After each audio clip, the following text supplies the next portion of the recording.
A couple months ago, I received a text message from an unknown number. Now, usually I don't respond to unknown numbers, but this was different. The text read, "Hey, Miss Edwards, it's Sade." I immediately respond back, "Where are you? How are you? Are you still in school?" And then I flash back to a moment about 2 years ago when I was working as director of operations of a charter school in Newark, New Jersey.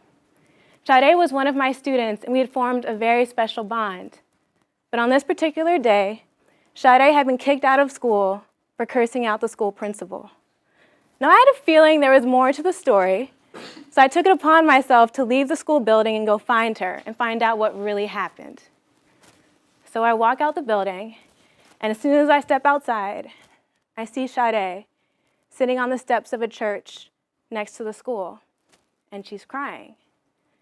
So I walk over to Sade, and I sit down next to her. I ask her, "What's going on?" I soon find out that Sade wasn't particularly angry with the school principal that day. She just really, really missed her dad. You see, the year before, Sade's father had passed away, but her family was too poor to afford a tombstone, so her father was cremated against both his and his family's wishes. Sade was upset that day because on that day, she just wanted a physical place to remember her father, and she had nothing. So she was upset. So at this point, I look at Sade and I tell her, "Sade, give me your phone. I'm going to call your mom.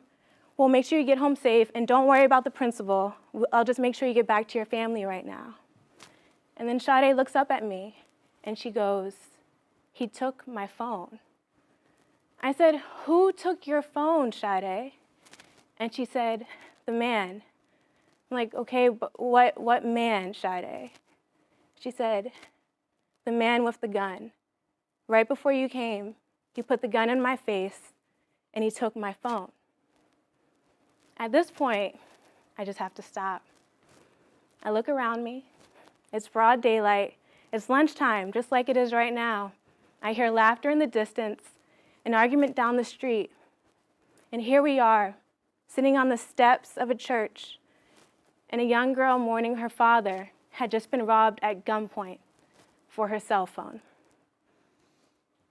And in that moment, I realized there's no education reform, there's no large-scale theory of change or impact model, there's no design thinking whiteboards or Post-it notes, no case study that would have ever prepared me for how to react in that moment. So instead, Sade leaned on my shoulder and cried, and I tried not to cry. The next time I turned and looked at Sade, I felt like I saw the world in her eyes.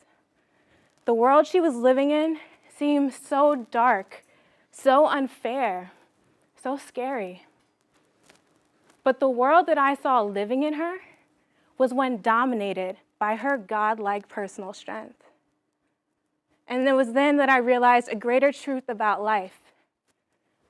We all may live in this world, yet we choose how we let the world live in us.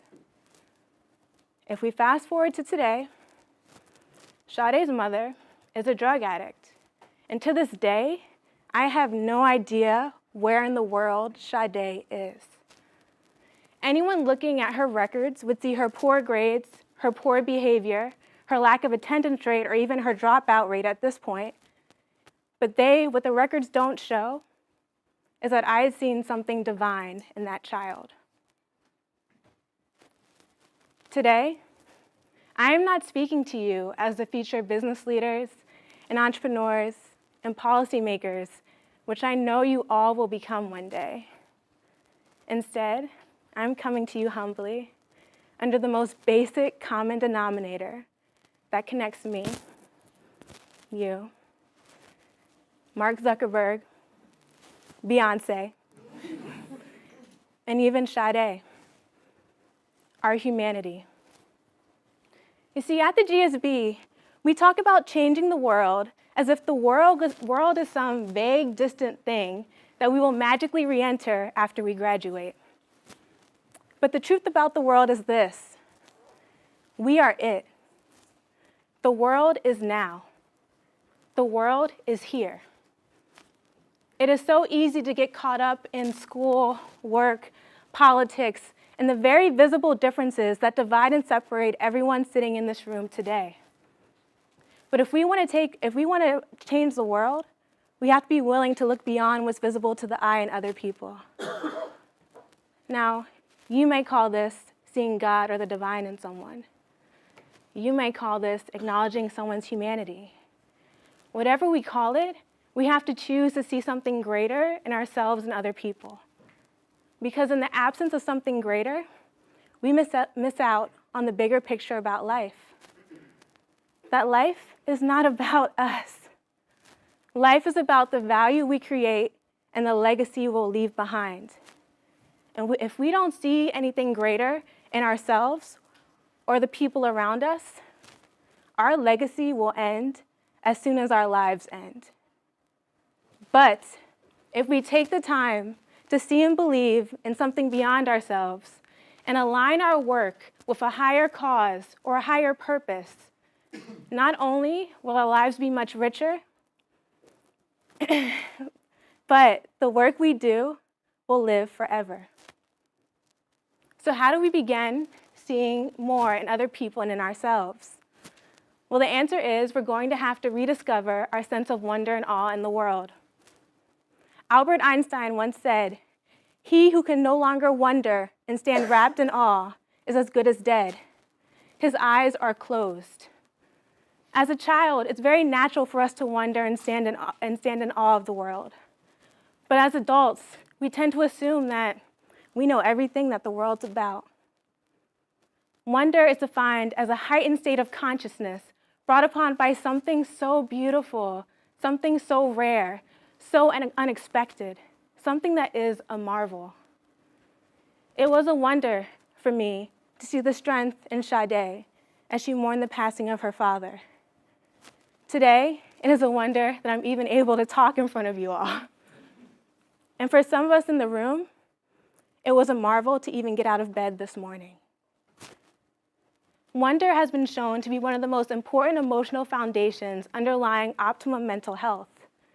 And not only is it linked to improved health, but the capacity for experiencing wonder and awe has been linked to improve our abilities to build stronger, more cohesive teams and communities. So my challenge to you today, go home and write down one wonder you saw in someone else today. One wonder that enriched your understanding of your world.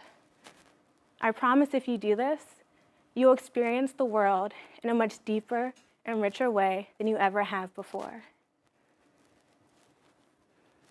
I have realized that I may never hear back from Sade again. I may never have the answers to the questions that I texted her. But what I do know is that my life is so much richer because I took the time to see the world in her. What will people say when they look at you? Thank you.